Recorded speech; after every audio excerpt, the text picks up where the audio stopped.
Olá amigo, olá amiga, tudo bem? Eu sou Carlos Manuel e o tema de hoje tem como título Vitória e Domínio. E o texto bíblico que vamos ler se encontra em Salmos capítulo 18, versículo 6. Vamos ler também outros versículos e tirar conclusões deles. E o versículo 6 diz assim: Na minha angústia invoquei ao Senhor, gritei por socorro ao meu Deus, e ele do seu templo ouviu a minha voz e o meu clamor lhe penetrou aos ouvidos. Aqui o salmista se encontrava numa situação difícil e complicada, pois o inimigo o cercara de todos os lados. E aos olhos humanos, se livrar do inimigo seria impossível, mas aos olhos de Deus tudo seria possível. Pois Paulo diz lá em Filipenses 4:13: Tudo posso naquele que me fortalece. E aqui no momento em que o salmista clama, o que Deus faz para com o salmista para tirar ele ali daquela situação? O verso 10 diz: Cavalgava um querubim e voou, sim, levado velozmente nas asas do vento. Ou seja, Deus envia um querubim em direção ao salmista para dar o livramento a ele. Um querubim é um anjo de 4 asas. E o que esse querubim faz ali para beneficiar o salmista? O versículo 16: Do alto me estendeu ele a mão e me tomou, tirou-me das muitas águas. Águas aqui significa povos, multidões, nações e línguas. Pois lá em Apocalipse capítulo 17, versículo 15 diz assim: As águas onde viste, onde a meretriz se acha sentada, são povos, multidões, nações e línguas. Ou seja, aqui Deus livra o salmista do meio dos inimigos, que eram numerosos, como os povos, multidões, nações e línguas. E o versículo 17 diz assim: Livrou-me de forte inimigo e dos que me aborreciam, pois eram mais poderosos do que eu. O inimigo era forte, o inimigo era poderoso, mas aquele a quem o salmista se apegou no dia da calamidade era o Rei dos Reis e o Senhor dos Senhores. Pois lá no Apocalipse capítulo 1, versículo 8, ele se apresenta a João como Deus Todo-Poderoso. E por que Deus dá tanto livramento ao salmista? Vamos ler aqui o versículo 19 e também depois vamos ler o 20. O 19 diz assim: Trouxe-me para um lugar espaçoso, livrou-me, porque ele se agradou de mim. Então Deus livra o salmista do perigo, leva ele agora para um lugar agradável, largo e espaçoso. Porque aqui diz que Deus se agradou dele. E quando Deus se agrada do salmista, Deus se agrada porque o versículo 20 vai nos responder: Retribuiu-me o Senhor segundo a minha justiça, recompensou-me conforme a pureza das minhas mãos. Ou seja, Deus retribuiu para com o salmista segundo a sua justiça, conforme a pureza das suas mãos. Então isso aqui fez toda a diferença. E olha para o versículo 20: Pois tenho guardado os caminhos do Senhor, e não me apartei perversamente do meu Deus. Ele guarda os caminhos. E o versículo 22 diz: Porque todos os seus juízes me estão presentes, e não me afastei de mim os seus preceitos. Ou seja, todos os juízos de Deus, toda a palavra de Deus estavam presentes diante do salmista.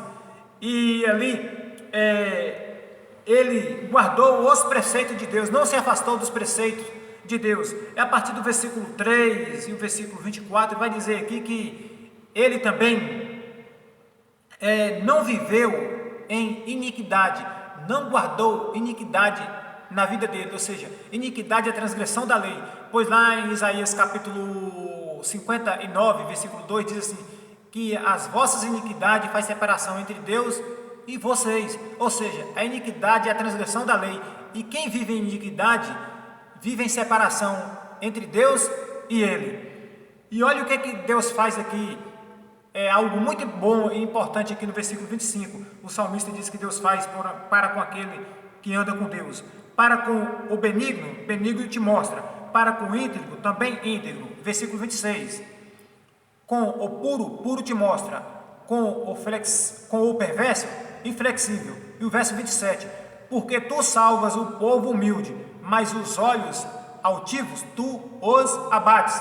Aqui ele diz que Deus salva o povo humilde, mas o de olhos altivos, Deus os abate. Agora, amigo, note algo aqui interessante. Voltando ao versículo 6. Lá diz que na minha angústia invoquei ao Senhor, gritei por socorro ao meu Deus, e ele do seu templo ouviu a minha voz, e o meu clamor lhe penetrou aos ouvidos. Ou seja, no dia da angústia e da calamidade do salmista, o salmista clama a Deus, e Deus o socorre o salmista.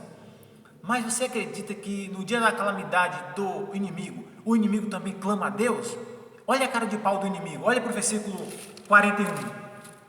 Gritaram por socorro, mas ninguém lhes acudiu. Clamaram ao Senhor, mas ele não o respondeu. Notou aqui a diferença entre ambas as partes? No dia da calamidade do salmista, o salmista clama a Deus e Deus envia o socorro ali para com o salmista. Mas também no dia da calamidade do inimigo, o inimigo também clama. Só que não acontece o mesmo que aconteceu com o salmista. Lá no dia da calamidade do salmista, Deus salvou o salmista quando o salmista clama a ele. E aqui no dia da calamidade do inimigo, quando o inimigo clama a Deus, Deus não dá livramento ao inimigo. Entendeu aqui a situação? Então, aqui, amigo, nesse salmo, o salmista tem a vitória e o domínio da situação, do ambiente de perigo, porque Deus vem dar o livramento a ele. Amigo e amiga, tem você andado nos caminhos do Senhor? Tem você buscado a Deus? Lembre-se de que o salmista foi livre do perigo? Foi. Das mãos do inimigo? Foi. Mas por que foi? Porque ele andava com Deus, ele era íntegro, ele não vivia iniquidade, ele guardava a palavra de Deus, ele estudava e vivia os preceitos da palavra de Deus. Isso aqui fez toda a diferença entre um e outro. Mas o inimigo clamou também, mas Deus não deu o livramento. Então, amigo, almeja você andar nos caminhos do Senhor? Se você almeja, me permita lhes dirigir uma oração neste momento.